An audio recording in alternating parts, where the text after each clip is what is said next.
Hello friend, हमारी आज की कहानी है सबसे बड़ी दौलत।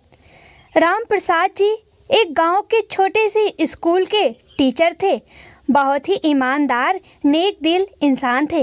उनकी 3 लड़कियां थी। बड़ी लड़की बहुत ही सुंदर थी। उसे एक बार कोई देख ले तो कभी भूल नहीं सकता। गजब की खूबसूरत थी, जैसे भगवान ने बड़े ही प्यार से उसे बनाया है। उसका नाम रखा गया लक्ष्मी। साक्षात लक्ष्मी का अवतार ही लगती थी। अब दूसरी बेटी उतनी सुंदर तो ना थी, पर पढ़ाई में अव्वल आती थी।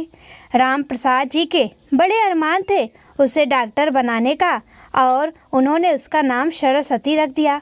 और सबसे अंत में पैदा हुई लड़की, जिसे इस दुनिया में ना चाहते हुए भी उन्हें लाना पड़ा।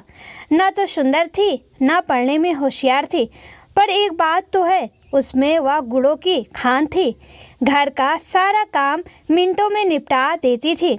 उसका नाम रखा गया गौरी। बड़ी को सजने संवरने से फुर्सत नहीं मिलती थी, और मझली को पढ़ने से फुर्सत। अब घर का सारा काम माँ की मदद से सब छोटी बेटी गौरी ही करती थी। राम प्रसाद सभी लड़कियों से प्यार करते थे, पर उन्हें सबसे ज़्यादा गौरी से प्यार था, क्योंकि वह भोली थी, नादान थी, घर के काम काजों में सर्वगुण संपन्न थी। एक दिन राम प्रसाद स्कूल से आकर चाय पी रहे थे। तभी गेट के पास खड़े होकर 2 मर्द किसी से पूछ रहे थे, यह राम प्रसाद जी का ही घर है ना? अपना नाम सुनते ही झट से राम प्रसाद जी गेट के पास पहुंच गए और कहा, मैं ही राम प्रसाद हूँ, कहिए आपको क्या काम है मुझसे? उनमें से एक महिला ने कहा, भाई साहब, घर के अंदर चलकर बात करें। तब मैंने देखा 2 पुरुष थे और 2 महिलाएं भी थी उनके साथ। राम प्रसाद जी ने कहा, आइए अंदर चलिए। और जानकी, देखो कोई आया है, पीने के लिए पानी लेकर आओ। जानकी पानी लाती है। पानी पीने के बाद राम प्रसाद कहते हैं, कहिए आप कौन हैं, मैं आपकी क्या सेवा कर सकता हूँ? उनमें से एक बुजुर्ग व्यक्ति ने कहा, देखिए भाई साहब, मैं बात को घुमा फिरा कर नहीं कहता हूँ, सीधे मामले पर आ जाता हूँ। क्या बात हो गई? जानकी भी दरवाजे के पास खड़ी होकर सुनने लगी। तभी उन्होंने कहा, हम पास के ही गांव के जमींदार हैं और हमारे बेटे के लिए आपकी लक्ष्मी भाग गई है। अगर आपको कोई एतराज़ ना हो तो हम उसे अपने घर की बहू बनाना चाहते हैं। दहेज नहीं चाहिए, सिर्फ बेटी को भेज दीजिए, कपड़े भी हम ही खरीद लेंगे।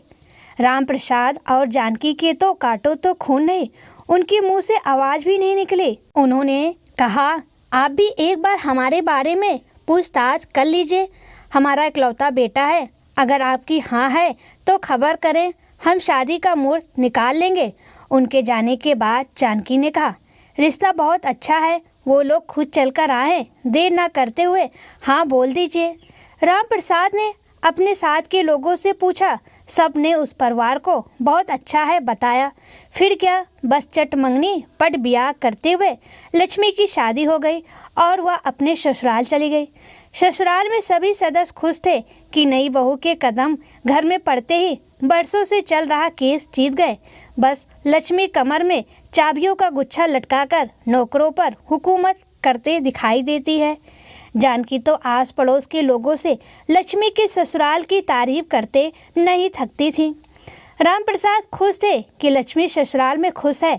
सरस्वती मेडिसिन खत्म करके पिछले महीने ही एक अस्पताल में नौकरी पर लग गई है। अब उसकी भी शादी करना है, पर उसके लिए तो डॉक्टर को ही लाना पड़ेगा। बिरादरी में सबको बताकर रख दिया है कि कोई अच्छा सा डॉक्टर लड़का है तो बताइएगा। सरस्वती अस्पताल गई थी और राम प्रसाद की उस दिन स्कूल की छुट्टी थी। जानकी चाय बनाकर लाती है, दोनों चाय पीते रहते हैं और सरस्वती आती है। उसके साथ एक सुंदर सा लड़का भी था। सरस्वती ने कहा, Sunil, meet my father Ram Prasad, he is a teacher and my mother Janaki house maker. Sunil ने दोनों के पैर छुए। सरस्वती ने कहा, पापा, हम दोनों एक ही कॉलेज में पढ़े हैं और अब साथ ही नौकरी भी कर रहे हैं, और हम दोनों शादी करना चाहते हैं। उनके घर में सबको मंजूर है। सुनील के पापा नेता हैं आप भी इजाज़त दे दे तो हमें अच्छा लगेगा। राम प्रसाद और जानकी के लिए कहने के लिए कुछ ना था हामी भरने के सिवा। सुनील के घर जानकी के साथ पहुंच गए। वहां तो किसी को किसी से बात करने की फुर्सत ही नहीं थी। फिर भी सुनील के माता पिता ने बहुत ही अच्छे से बात किया और कहा, आप मुहूर्त निकलवा लीजिए और हमें बता दीजिए। शादी पूरी तरह से हमारी तरफ से, आप भी मेहमान बनकर आइए।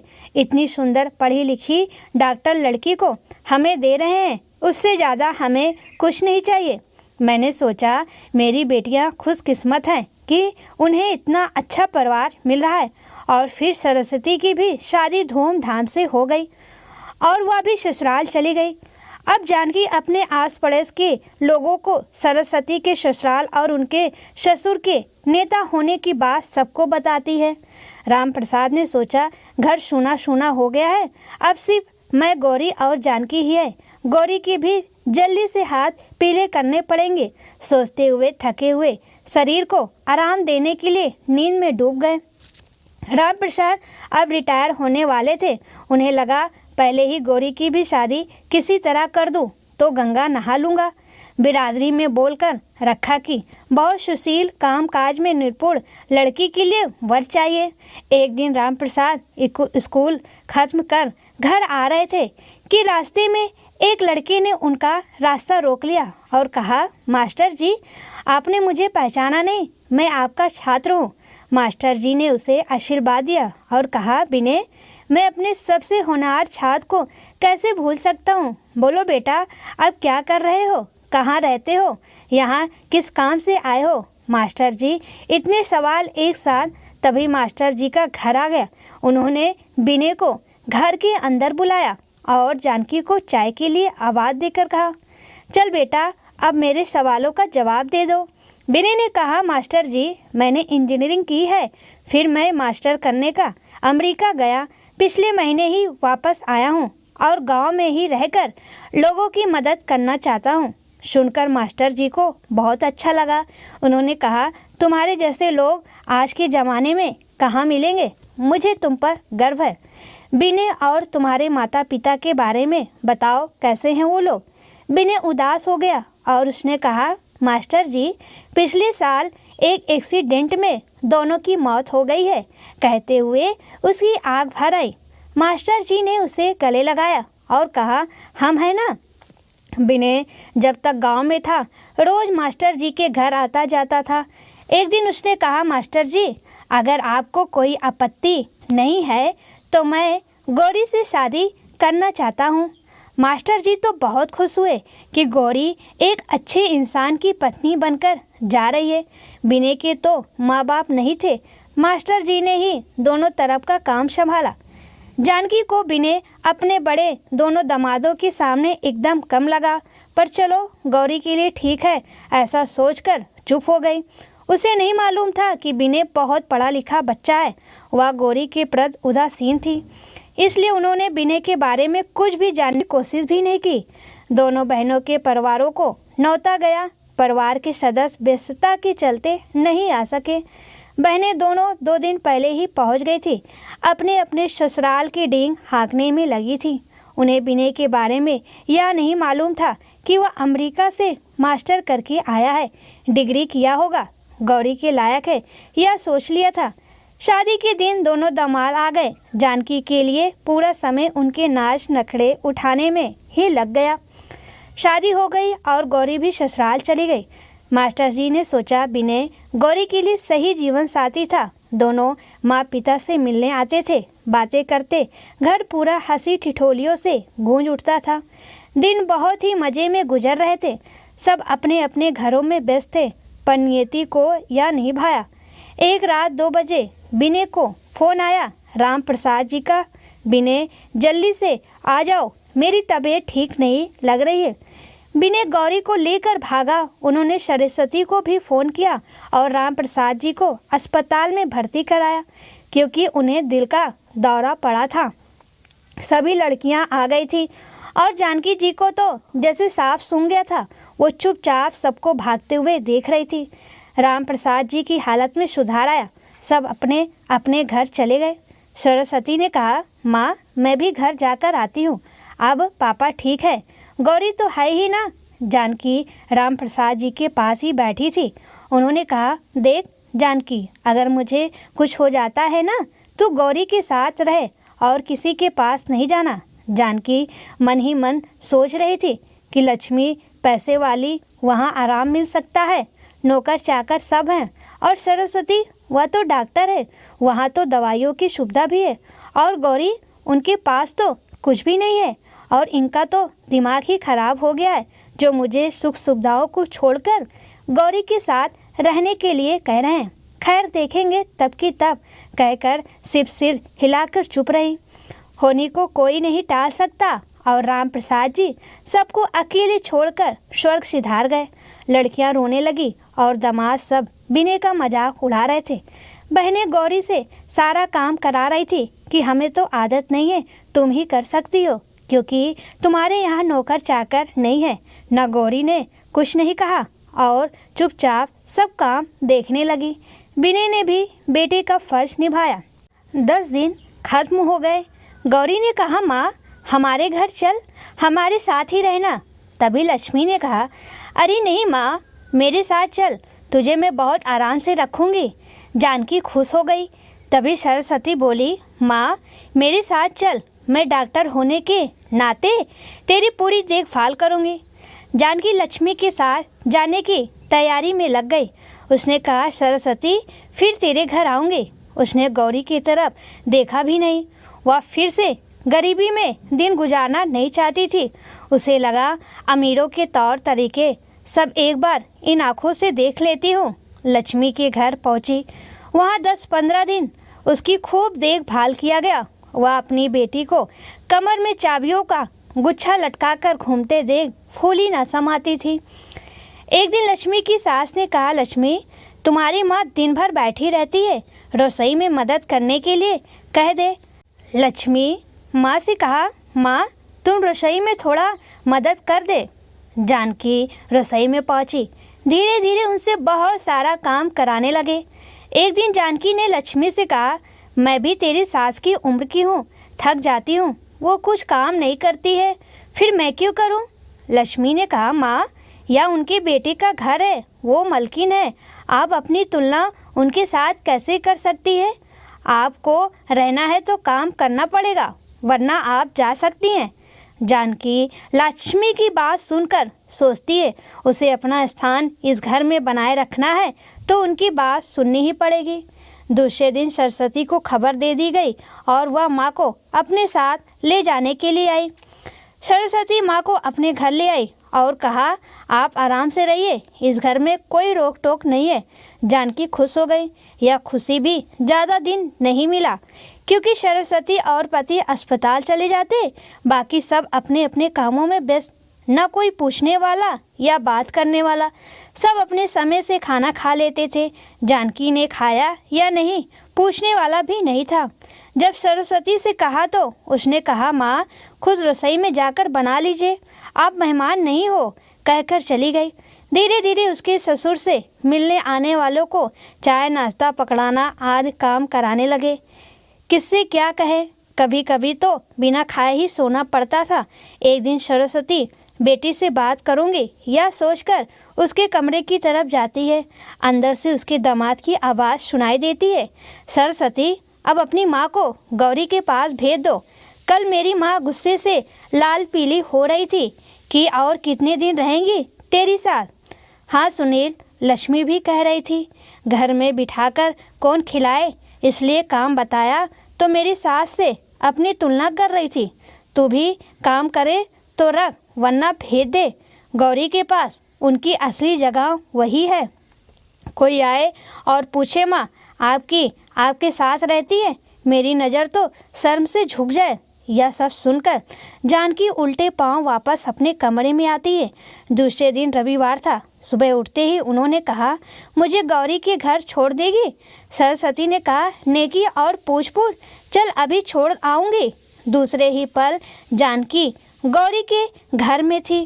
गौरी माँ को देखकर खुश हो गई। विनय ने भी जानकी के पैर छुए और कहा, माँ अब आप हमारे साथ ही रहना, उनका पैर छूना देख जानकी की आंखों में आंसू आ गए। दोनों दामादों ने एक बार भी उनसे बात तक ना की थी। पैर छूना तो दूर की बात है। गौरी काम कर रही थी। बड़ी बेटियों के घर हुए तमाशे के बाद वो यहाँ बैठना नहीं चाह रही थी, इसलिए हाथ बटाने पहुँची तो गौरी ने कहा, माँ आपको कोई भी काम करने की ज़रूरत नहीं है, आप हमारे साथ हैं, वही हमारे लिए बहुत है।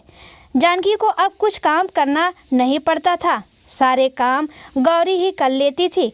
विनय भी बहुत अच्छा था, साथ मिलकर खाना खाना और साथ मिलकर घूमने जाना। दिन पंख लगाकर उड़ रहे थे। रात को सोते समय जानकी ने सोचा, राम प्रसाद कितनी दूर की सोचते थे। उन्हें मालूम था जहाँ हमें इज्जत मिले, हमारा सम्मान हो, वहीं हमें रहना है। उनकी बात ना मानकर मैंने कितने दुख पाए, पर चलो देर आए दुरुस्त आए। जीवन के अंतिम क्षण तो आराम से गुजर रहे हैं। एक दिन शाम को विनय आया और कहने लगा, माँ हमें अमेरिका जाना है, मुझे वहाँ एक अच्छी सी नौकरी मिल गई है। मैं चाहता हूँ आप भी हमारे साथ वहीं रहना। मैंने आपके लिए भी पासपोर्ट बनवा दिया है और वीज़ा के लिए अप्लाई कर दिया है, आते ही चलेंगे। जानकी को आश्चर्यचकित होकर देखते हुए देख गौरी ने कहा, माँ विनय ने इंजीनियरिंग की पढ़ाई की है और अमेरिका में भी पढ़कर आए हैं। जानकी की बोलती बंद हो गई। उसने सोचा, हे भगवान, मैंने कितनी बड़ी गलती कर दी है। खरी सोने और गिन्नी की सोने में फ़र्क ना कर पाई। विनय और गौरी तुम दोनों मुझे माफ़ कर दो। दोनों ने एक साथ हंसते हुए कहा, चलो माँ माफ़ कर दिया, अब हमारे साथ चलने की तैयारी कर लो। बिना किसी सवाल जवाब के। नहीं विनय बेटा, तुम लोग जहाँ रहोगे मैं भी वहीं रहूँगी। बस एक बार उन दोनों को भी बताना चाहती हूँ कि मैं जा रही हूँ।